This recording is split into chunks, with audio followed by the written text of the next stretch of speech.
Hello दोस्तों, आज हम बात करेंगे स्वॉट एनालिसिस क्या है और बहुत ही आसान उदाहरणों से समझेंगे कि कैसे यह हमारे किसी भी गोल को अचीव करने में बहुत महत्वपूर्ण भूमिका निभा सकता है।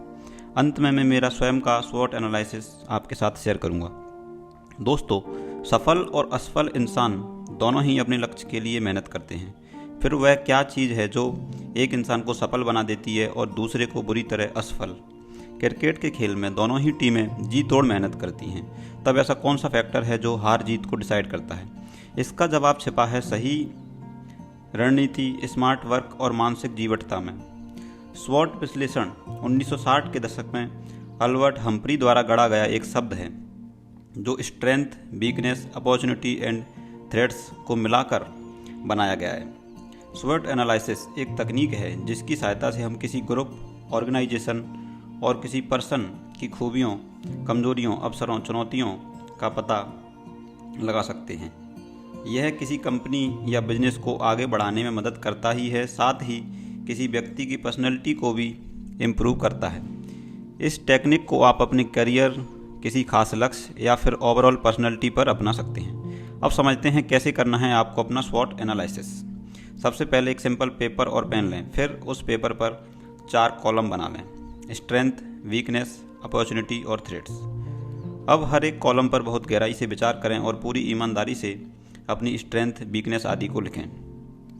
स्ट्रेंथ में आपको अपने व्यक्तित्व के सकारात्मक और मजबूत पक्षों को लिखना है। जैसे हो सकता है आप पॉजिटिव एटीट्यूड रखते हों, आप समय के पाबंद हो सकते हैं, आप हार्ड वर्किंग हो सकते हो, आप क्रिएटिव हो सकते हैं, डेडिकेटेड हो सकते हैं। आप अपने दोस्तों और रिलेटिव से भी पूछ सकते हैं उनको आपके व्यक्तित्व में कौन से सकारात्मक पहलू दिखते हैं। इसके बाद बात करते हैं वीकनेस की।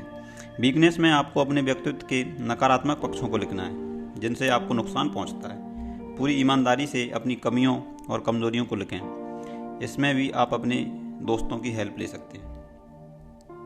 जैसे हो सकता है आप अपने काम को हमेशा टालते रहते हैं, आपको गुस्सा जल्दी आ जाता है या फिर आप बहुत ज़्यादा भावुक हो जाते हैं। ये सब आपकी वीकनेस वाले कॉलम में लिखे जाएंगे। अब बात करते हैं अपॉर्चुनिटीज़ की। इसमें आपको वह सब लिखना है जिससे आपके सफल होने की संभावना बढ़ती है। अपॉर्चुनिटी आपकी स्ट्रेंथ को और अधिक मजबूत बनाती है।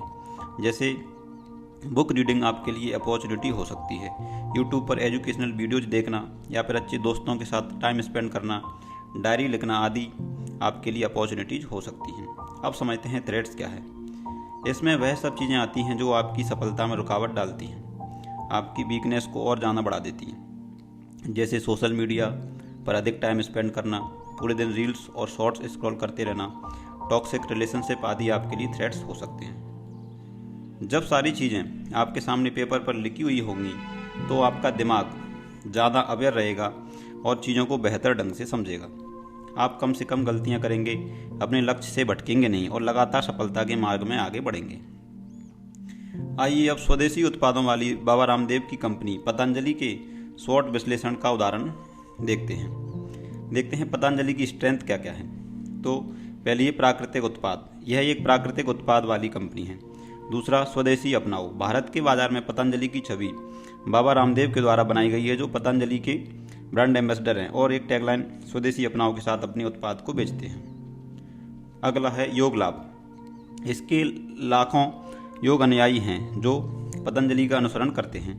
Make in India. हम सभी भारतीय उत्पादों की खरीदारी करना चाहते हैं क्योंकि जब उत्पाद भारत में बनता है तो अन्य गैर भारतीय ब्रांडों की तुलना में उत्पाद की लागत कम होगी। हम आसानी से भारतीय उत्पादों पर भरोसा कर सकते हैं। अब देखते हैं पतंजलि की वीकनेस क्या क्या है।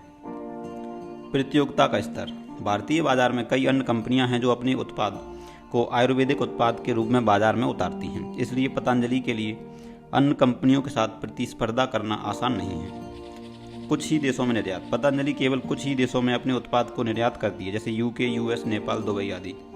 अब देखते हैं पतंजलि के लिए अपॉर्चुनिटीज़ क्या क्या हैं। अवसर। नया स्टोर खोलें। पतंजलि सभी जगहों पर अपना स्टोर बढ़ा सकती है ताकि कंपनी इससे और अधिक लाभ ले सके। पतंजलि शहरी और ग्रामीण क्षेत्र को लक्षित कर सकती है। FMCG future. पतंजलि भविष्य में प्राकृतिक एफएमसीजी के सभी बाजारों पर कब्जा कर सकती है।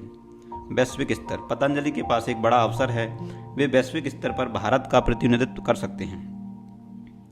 अब देखते हैं पतंजलि के थ्रेट्स यानी चुनौतियां क्या क्या हैं। पतंजलि को अन्य कंपनियों द्वारा पहले से ही कब्जा कर लिया गया है बाजार पर और कंपनी के लिए उनके साथ प्रतिस्पर्धा करना आसान नहीं होगा। पतंजलि नेगेटिव मार्केटिंग का सामना कर सकती है क्योंकि कुछ दवा परीक्षणों में पतंजलि उत्पाद विफल रही हैं। यह कंपनी के लिए अच्छा संकेत नहीं है। तो यह स्वॉट एनालिसिस को समझने के लिए एक सरल और संक्षिप्त उदाहरण था। दोस्तों, केवल आगे बढ़ना इम्पोर्टेंट नहीं है, यह देखना भी जरूरी है कि आप किस दिशा में आगे बढ़ रहे हैं। एक यात्री ने सुकरात से पूछा कि माउंट ओलंपस तक कैसे पहुँचें। सुकरात का जवाब था, अगर आप सचमुच माउंट ओलंपस तक पहुंचना चाहते हैं तो बस यह सुनिश्चित कर लें कि आपका हर कदम माउंट ओलंपस की दिशा में हो। दोस्तों, अब मैं मेरा स्वयं का स्वॉट एनालिसिस शेयर कर रहा हूं, जिसे मैंने बहुत सोच विचार करके बनाया है। आप देख सकते हैं मेरी स्ट्रेंथ, वीकनेस और मेरे अवसर और चुनौतियों को। आप देख सकते हैं कि किस तरह मैंने अपना स्वॉट एनालिसिस किया है।